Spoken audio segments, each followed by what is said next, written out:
अस्सलाम वालेकुम, my name is Tabin Riyaz and I am from Kashmir. हमारी लास्ट मिनट सीरीज में पॉलिटिकल साइंस का ये चैप्टर नंबर 5 है। सीबीएसई वालों के लिए ये लास्ट चैप्टर होगा, पर जेके बोस वालों के लिए और एक चैप्टर आने वाला है। तो वीडियो को देख लो आराम से। कोई कंफ्यूजन या डाउट होगा तो कमेंट सेक्शन में अपना डाउट लिख लेना या फिर मुझे डीएम करना इंस्टा पे। तो स्टार्ट करते हैं आज का वीडियो। तो वक्त आ गया है डेमोक्रेसी के टोर को अलविदा कहने का। वक्त आ गया है कुछ सवाल पूछने का कि डेमोक्रेसी करती क्या है। क्या डेमोक्रेसी हमारे एक्सपेक्टेशंस को फुलफिल भी करती है?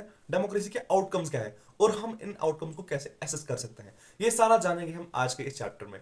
देखो, हमने ये समझा कि डेमोक्रेसी इक्वालिटी को प्रमोट करती है, वो लोगों की डिग्निटी को मेंटेन रखती है। डेमोक्रेसी हमें एक ऐसा फील्ड देती है जहां पे हम अपनी गलतियों को सुधार सकते हैं। हमने पढ़ा कुछ चैप्टर्स में, लाइक बेल्जियम में हमने पढ़ा, हमने श्रीलंका के केस में पढ़ा कि वहां पे पावर को शेयर ना किया गया तो क्या मसला हुआ था वहां पे।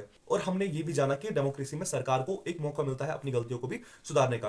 आजकल के टाइम पे बहुत सारे लोग डेमोक्रेसी को बाकी फॉर्म्स ऑफ गवर्नमेंट से अच्छा समझते हैं, लेकिन बहुत सारे ये भी कहते हैं कि डेमोक्रेसी लिखने के लिए अच्छी है, फंडामेंटली अच्छी है, मतलब बोलने के लिए सही है, लेकिन जब उसको लागू किया जाता है डेमोक्रेसी को, तब वो अपने फंडामेंटल्स पर खड़ी नहीं उतर पाती। यानी कि डेमोक्रेसी इंप्लीमेंटेशन में बहुत वीक है। इस सिचुएशन से हमारे दिमाग में एक सवाल पैदा होता है कि डेमोक्रेसी के आउटकम्स क्या है, फिर वो हमें देती क्या है। जब वो ऐसी ही कंडीशंस को फुलफिल नहीं कर पाती तो फिर हमें वो देती क्या है।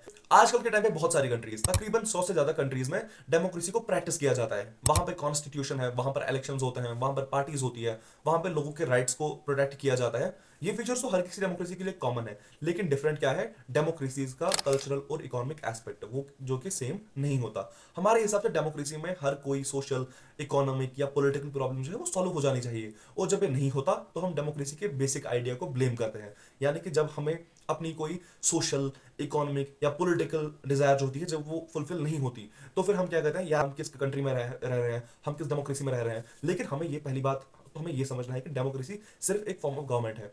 ये सिर्फ वैसे कंडीशंस क्रिएट कर सकती है जिससे हम अपने गोल को अचीव कर सकते हैं, लेकिन कुछ चीजें जरूरी है जो हमें एक डेमोक्रेसी प्रोवाइड करनी चाहिए। पहला पॉइंट, अकाउंटेबल गवर्नमेंट। यानी कि एक डेमोक्रेसी हमें एक अकाउंटेबल गवर्नमेंट देनी चाहिए। अब एक अकाउंटेबल गवर्नमेंट क्या होती है? डेमोक्रेसी में लोगों को हक मिलना चाहिए कि वो अपने रूलर्स को चुने। जब कभी भी पॉसिबल होगा, लोग डिसीजन मेकिंग में पार्टिसिपेट करने चाहिए। ये होना चाहिए एक कंट्री में, और सिर्फ ये एक अकाउंटेबल गवर्नमेंट ही दे सकती है, वही लोगों को पार्टिसिपेट करा सकती है डिसीजन मेकिंग में। और ये अकाउंटेबल गवर्नमेंट कहाँ पॉसिबल है? सिर्फ एक डेमोक्रेसी में ही।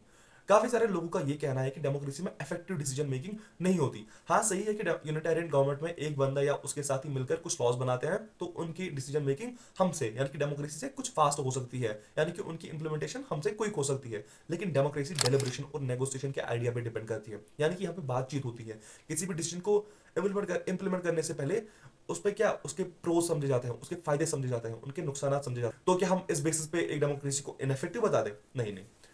इसको समझने के लिए हम एक सिचुएशन को इमेजिन करते हैं। समझो कि कोई ऐसी गवर्नमेंट है, कोई ऐसी यूनिटेरियन गवर्नमेंट है जहां पे कोई बंदा है, उसने कोई लॉ बना लिया और उसने बिना लोगों को कंसल्ट किए लॉ बना लिया, और जब उस लॉ को इंप्लीमेंट किया गया, लोग इसके लिए तैयार ही नहीं थे। तो इतनी ज्यादा मुश्किलात हुई कि वहां पे पॉलिटिकल इंस्टेबिलिटी ग्रो हुई। इन कंपैरिजन विद डेमोक्रेसी, वहां पर गवर्नमेंट काफी टाइम लेती है कोई डिसीजन इंप्लीमेंट करने से पहले, क्योंकि उनको देखना होता है कि क्या लोग इसके लिए तैयार भी है, क्या लोग एक्सेप्ट कर भी सकते हैं। तो डेमोक्रेटिक गवर्नमेंट टाइम तो लेती है, लेकिन उनका डिसीजन वेल प्रिसाइज्ड यानी कि वेल ऑब्जर्व्ड होता है। डेमोक्रेसी ये कहती है कि डिसीजन मेकिंग जो है वो कुछ स्टेप्स पे बेस्ड होती है, यानी कि डिसीजन जब बनता है तो वो कुछ स्टेप्स से होके गुजरता है। तो इससे क्या होता है, इससे लोगों को एक ये ना, उनके सामने एक अपॉर्चुनिटी होती है ये समझने के लिए कि डेमोक्रेसी में अगर कोई कानून हम पे लागू हो रहा है तो वो कैसे लागू हो रहा है। यानी कि उनको समझ आता है कि अगर कोई कानून बना, वो किन स्टेप से गुजर के हमारे हम पे लागू हुआ। इससे एक ट्रांसपेरेंसी ग्रो होती है, यानी कि इससे करप्शन जो है वो थोड़ा सा कम होता है। यानी कि लोग अब समझ पाते हैं कि अगर ये कानून बना तो इसकी बेस क्या रही होगी, जो कि हमें नॉन डेमोक्रेटिक गवर्नमेंट्स में अक्सर देखने को नहीं मिलता। यानी कि वहां पर लोगों को पता ही नहीं होता है कि अगर हम पे कोई कानून लागू हो रहा है तो वो किन फैक्टर्स को देख के बना, यानी कि वो नॉन डेमोक्रेटिक गवर्नमेंट्स में नहीं होता। अगर हम कभी कभार डेमोक्रेसी की हेल्थ को मेजर करना होगा, यानी कि अगर हमें कभी कभार डेमोक्रेसी की हेल्थ को मेजर करना होगा, तो हम कुछ पैरामीटर का इस्तेमाल करते हैं, हम कुछ चीजों को देखते हैं। लाइक डेमोक्रेसी में रेगुलर, फ्री और फेयर इलेक्शंस होते हैं। वहां पे जो मेजर पॉलिसीज है, वहां पे जो बड़ी पॉलिसीज है, क्या उन पे अच्छे से डिबेट होती है, लोगों के पास क्या राइट टू इन्फॉर्मेशन है, क्या उन्हें पता होता है कि गवर्नमेंट क्या कर रही होती है। इन मैटर्स में डेमोक्रेसी जो है वो एक सक्सेसफुल फॉर्म ऑफ गवर्नमेंट है। क्या है वो? एक सक्सेसफुल फॉर्म ऑफ गवर्नमेंट है। लेकिन बहुत सारी सो कॉल्ड डेमोक्रेसी जो खुद को डेमोक्रेसी बताती है, वो लोगों के साथ बहुत सारी इंफॉर्मेशन को शेयर नहीं करती। दूसरा पॉइंट जो हम एक्सपेक्ट कर सकते हैं डेमोक्रेसी से, वो ये कि हमें एक अटेंटिव गवर्नमेंट मिलनी चाहिए। हम एक डेमोक्रेसी से ये भी एक्सपेक्ट कर सकते हैं कि वहां की गवर्नमेंट अटेंटिव होनी चाहिए और वो लोगों की डिमांड्स को सुननी चाहिए और करप्शन के खिलाफ लड़नी चाहिए। डेमोक्रेसी अक्सर मेजॉरिटी ऑफ पीपल के नीड्स को इग्नोर करती है। ये कहना भी गलत नहीं होगा कि डेमोक्रेसी में भी करप्शन एग्जिस्ट करता है, लेकिन हमारे पास ऐसा भी कोई एविडेंस नहीं है कि हम ये कहें कि जो नॉन डेमोक्रेटिक कंट्रीज है वो अपने लोगों का बेहतर ख्याल रखती है। एक और जगह जहां पर हमें समझ आता है कि डेमोक्रेसी जो है वो एक बहुत ही अच्छी फॉर्म ऑफ गवर्नमेंट है, वो ये कि डेमोक्रेटिक गवर्नमेंट जो होती है वो एक लेजिटिमेट गवर्नमेंट होती है। डेमोक्रेटिक गवर्नमेंट भले ही, यानी कि डेमोक्रेसी भले ही स्लो हो, डेमोक्रेसी भले ही इनएफिशिएंट हो, वो भले ही कम रेस्पॉन्सिव हो, वो भले ही ज्यादा करप्ट हो, लेकिन वहां पे क्या होता है, वहां पे जो सरकार बनती है वो लोगों की सरकार बनती है। इसीलिए तो इसके गीत गाए जाते हैं पूरी दुनिया में, इसीलिए तो लोग इसको इतना सपोर्ट करते हैं। क्यों? क्योंकि लेजिटिमेट गवर्नमेंट से मतलब क्या होता है? लेजिटिमेट गवर्नमेंट मतलब लोगों की ही गवर्नमेंट, लोग ही खुद चुनते हैं उस गवर्नमेंट को, यानी कि वो जायज गवर्नमेंट होती है, उसको लोग ही चुनते हैं। Economic growth and development.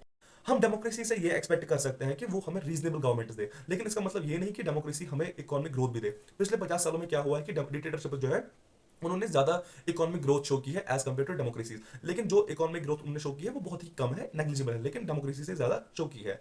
तो क्या हमें इससे ये समझाता है कि डेमोक्रेसी वीक है? नहीं नहीं नहीं, इसके लिए हम कुछ पहले एक पॉइंट को समझेंगे। देखो, हमने इकोनॉमिक्स में पढ़ा है कि इकोनॉमिक ग्रोथ एक कंट्री की कुछ फैक्टर्स पर डिपेंड होती है, कि वहाँ का पॉपुलेशन साइज क्या है, वहाँ की ग्लोबल सिचुएशन क्या है, वहाँ के डिप्लोमेटिक रिलेशंस क्या है, वहाँ पे कितने रिसोर्सेज है, वहाँ की इकोनॉमिक प्रायोरिटीज क्या है। तो अकेले मतलब एक चीज को देख के डेमोक्रेसी को बुरा भला कहना गलत रहेगा, अकेले डेमोक्रेसी को दोष देना इसके लिए भी सही नहीं रहेगा। डेमोक्रेसी हमें बाकी कुछ पॉजिटिव आउटकम भी देती है। डेमोक्रेसी में कुछ डिबेट्स बहुत ही कॉम्प्लेक्स है।